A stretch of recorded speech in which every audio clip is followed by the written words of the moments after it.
May 2011, the world stopped. News networks across the globe repeated one headline: Osama bin Laden had been found and killed in Abbottabad, Pakistan. But behind that breaking news, there was something even more intriguing. Not just the raid itself, not just the end of a manhunt that lasted nearly a decade, but the secrets left behind inside the compound.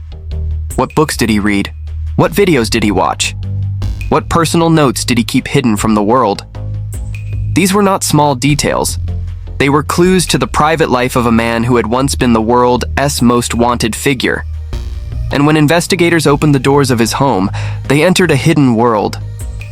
Osama bin Laden is remembered as the mastermind behind some of the deadliest attacks in history. But in Abbottabad, he was not a global figure. He was a man in hiding, a man living within walls, cut off from the outside world.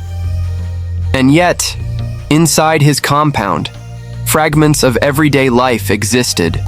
Children's toys, old electronics, food supplies, and shelves of books and media that no one expected to find. This duality, a man who shook the world but lived a strangely ordinary hidden life, is at the heart of this story. Abbottabad was not a place most people connected to international headlines. It was a quiet garrison town, known more for its military academy and peaceful surroundings than for global intrigue.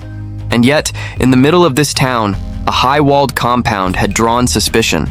The house had no telephone lines, no internet connection, and trash was burned inside instead of being thrown outside.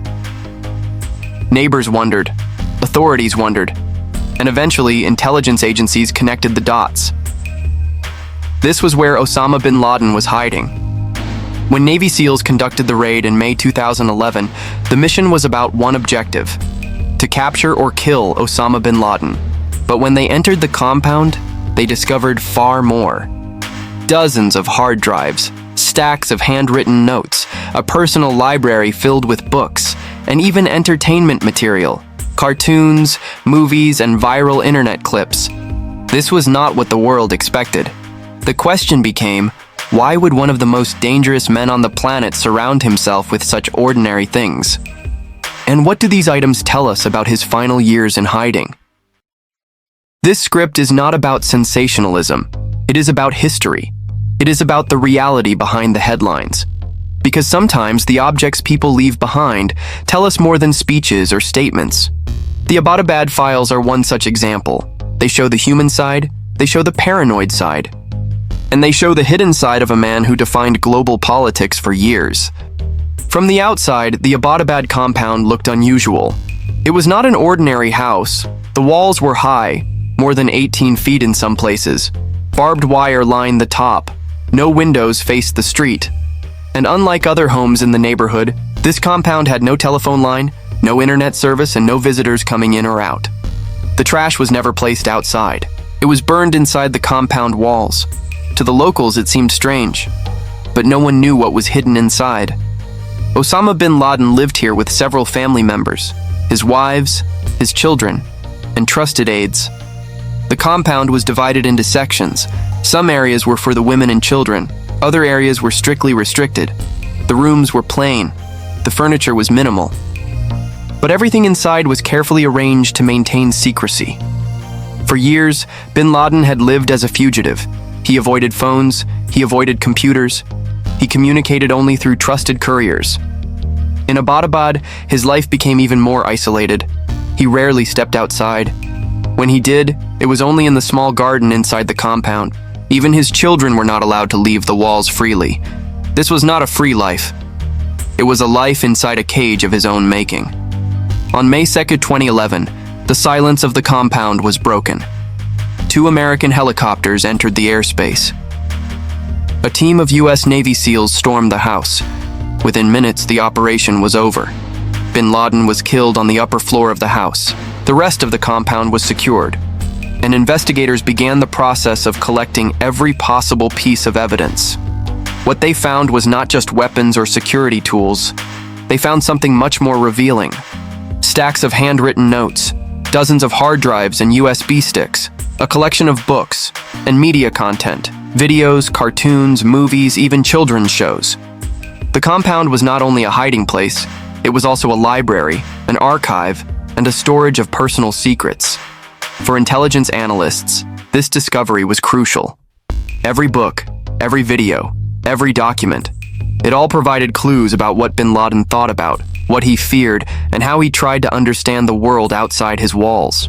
This was the beginning of what became known as the Abbottabad files. When investigators opened the compound's shelves and boxes, they found something unexpected. Not just personal notes, not just digital files, but a large library of books and documents. Some of the books were religious, others were political, and many were about the West.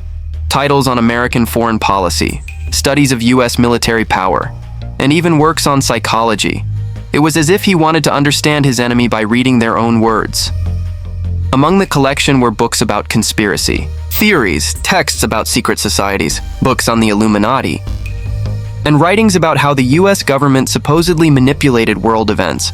This showed curiosity, and also paranoia. Even though bin Laden lived in isolation, he still consumed ideas from far away. Some documents were more practical. Guides on guerrilla warfare, manuals on avoiding detection, and instructions on security. It was clear that he still thought of himself as a commander, not just a man in hiding. Even from Abbottabad, he tried to maintain influence. Why? Do these books matter? Because books tell us what a person values, what they want to learn, and what they fear. In bin Laden's case, his library showed a mix: religion, politics, conspiracies, and military strategy. It was a mind trying to make sense of a world he no longer directly controlled. For historians, these discoveries were not about glorifying a man. They were about understanding how he thought, what shaped his worldview, and how he saw the forces around him. Some analysts noted that his interest in conspiracy books revealed insecurity. Others said his reading on US policy showed preparation. But all agreed. The library in Abbottabad was a map of his hidden thoughts. What made this even more striking was the contrast. On one shelf, serious political analysis. On another, strange conspiracy theories. Side by side, it was a reminder that even the most dangerous figures can have fragmented, sometimes contradictory interests. When intelligence officers searched through the compound's files, they expected to find strategy papers, or messages to followers, or maybe secret codes. What they did not expect was a library of entertainment. Among the files were episodes of Tom and Jerry, classic cartoons known all over the world. There were also children's programs, simple shows that families everywhere recognize. It was a strange discovery. In a place designed for secrecy, there was also ordinary family entertainment. Investigators also uncovered comedy clips, Mr. Bean episodes, and even viral internet videos, like the famous Charlie Bit My Finger. These were the same videos millions of ordinary people watched online. For many analysts, this was surprising. It showed that inside the compound, life was not only about politics and ideology, it also had fragments of normal family routines. The compound's media collection also included movies. Some were action films, others were documentaries. This mix again revealed a dual picture. On one side, a man obsessed with global politics. On the other, a family watching the same entertainment that others around the world enjoyed. Some may ask, why focus on cartoons or comedy shows? Because they reveal contrast. The contrast between the public image of bin Laden, the world's most wanted man, and the private image, a father in a house where children laughed at cartoons. This duality is part of what makes the Abbottabad discovery so important. For intelligence experts, these details were not just curiosity, they were insights into daily life inside the compound. Entertainment showed how children were kept busy, how time was passed in isolation, and how, even in hiding, the family tried to hold on to fragments of normal life. It is important to note, this does not excuse or erase the violence linked to bin Laden. Instead, it highlights how history is complex, how even the most infamous figures can leave behind traces of ordinary humanity. Cartoons on a hard drive, comedies in a folder, viral clips saved for replay. These simple details became part of the larger historical record. When the SEALs and investigators searched deeper into the compound, they uncovered boxes filled with electronics, dozens of hard drives, stacks of USB flash disks, and hundreds of handwritten notes. One of the most striking things about the compound, it had no internet connection, no telephone line, no TV satellite dish, and yet there were gigabytes of data stored inside. How was this possible? The answer: couriers. Trusted men would carry flash drives out of the compound. They would connect to the internet somewhere else, download or upload messages, then bring the devices back to bin Laden. It was an old-fashioned yet effective system. In addition to digital storage, investigators found handwritten letters.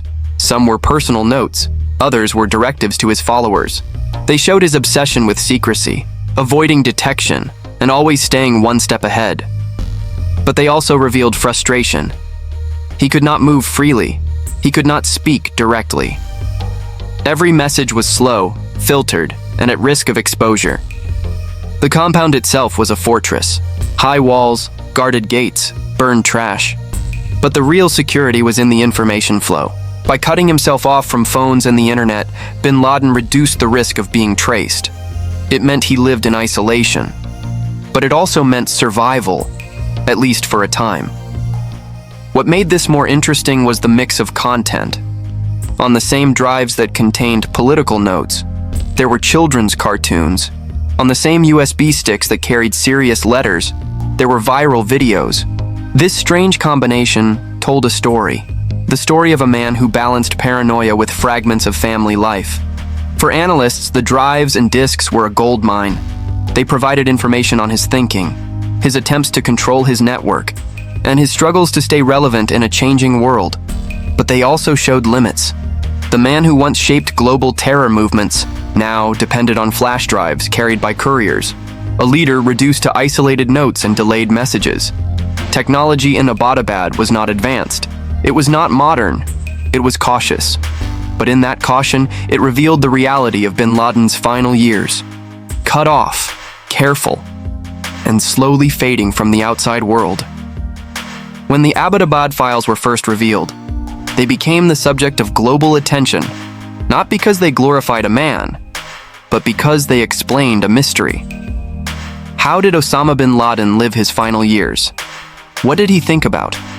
And what secrets did he leave behind? Historians saw the files as a human study. On one hand, they showed paranoia, letters filled with instructions on avoiding detection, security notes that revealed deep fear of being caught.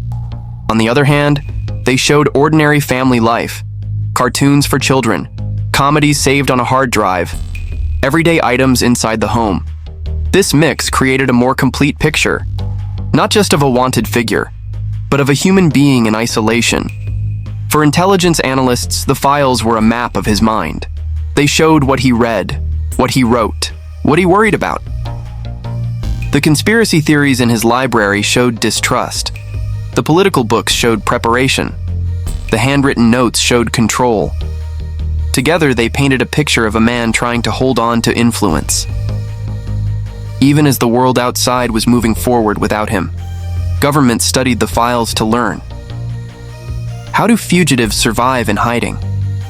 How do they communicate without being detected? And how do they try to influence followers even in isolation? The answers from Abbottabad are now used in training, security, and counter-terrorism. It was not only about history, it was about preventing the future. For the public, the discoveries had a symbolic meaning.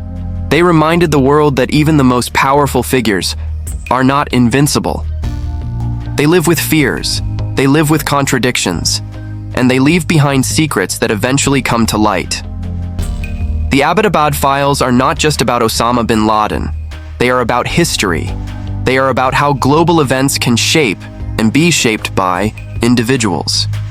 They are about how private lives can collide with world politics. And they are about how, in the end, even hidden truths cannot stay hidden forever. Osama bin Laden's compound was torn down years after the raid, but the memory of what was found there remains. Hard drives, books, cartoons, letters, pieces of a private world that explained a public story. And together, they left behind a legacy not of power, but of secrets uncovered in the quiet streets of Abbottabad.